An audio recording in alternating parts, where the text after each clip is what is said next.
Well, I'm off to the cabin. I'm leaving our little shack house. The car back here is absolutely stuffed full of stuff. I have ATV tires in there, 4 of them. I have groceries, I have clothing and bedding, the cat and the dog. It is stuffed full, and I have to stop along the way and pick up a few things that I have left spaces for. I even stuffed the tires full, so I am crammed in there. Anyway, we're going to be heading north, leaving our house, leaving Honey and the trailer. See you in December.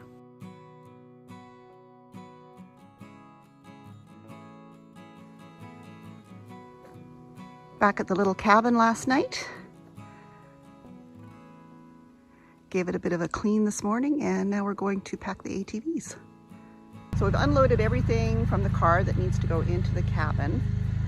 There's a few odds and sods here that still need to get packed on, but we've taken one quad full with the trailer behind it, and Trev's taken the second one in, and then we're going to go and take my car to a friend's place where we can park it safely and not have it sitting on the side of the road where somebody's going to wreck it again.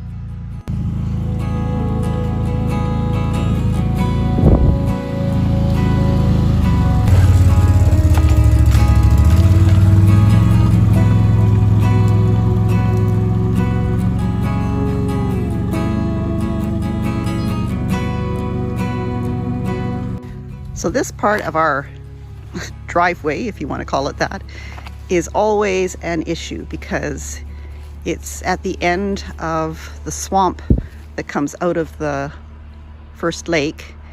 And this spring, it was just an absolute mud bog. You can see where Trev had the truck stuck earlier this spring and actually had to call a tow truck to get him unstuck.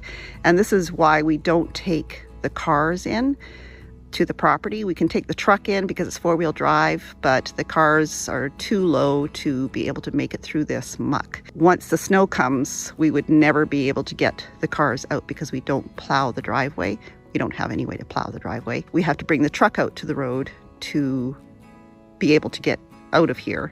And we bring everything on the Skidoo to the truck, to our parking area by the road, unload everything onto the truck from there. This has always been a bit of an issue. So we hid the car down in the gully last night to keep it safe. I got here after dark. I got here around 9 o'clock last night. Thankfully, Trev had built a fire off the side of the road where we park, because I was like, where are we? I knew I was close, but it was in the dark. It's hard to see where to turn off. So thankfully he had built a signal fire for me and was waiting there for me with the quads ready to be loaded up. But we didn't load them up last night. We just did it this morning and hit the car down in the gully here. Now we're just taking the stuff on the quads so they're out of sight of the road, and we'll take the car in to park at a friend's place until we need to pick it up before Christmas and head for home. And you can see from my bumper, I collected a lot of bugs. So we're just doing the last few things before we start the ATVing part of the trip out to the cabins. And I've got my camera bag on my shoulder, and I've got Gracie down here. And yeah, just all the bits and pieces and odds and ends that need to get done before we can head out and leave the truck here. So I'm not sure when we're going to be making our next trip back out to town.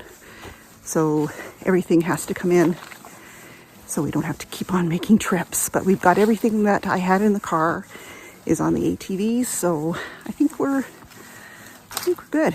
And I'm at the lake now.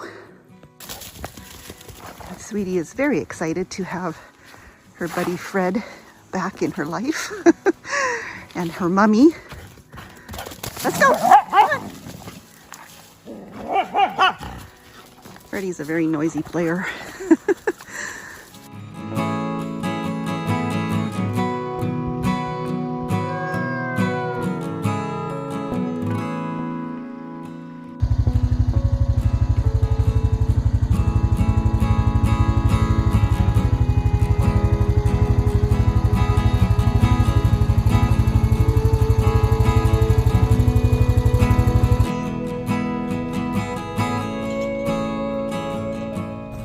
now driving the ATVs into the cabin, and I'm walking this bit because Trev took it for me because it's pretty muddy and he's a lot stronger than I am as far as steering it. So I'm just walking this bit, which is a nice break.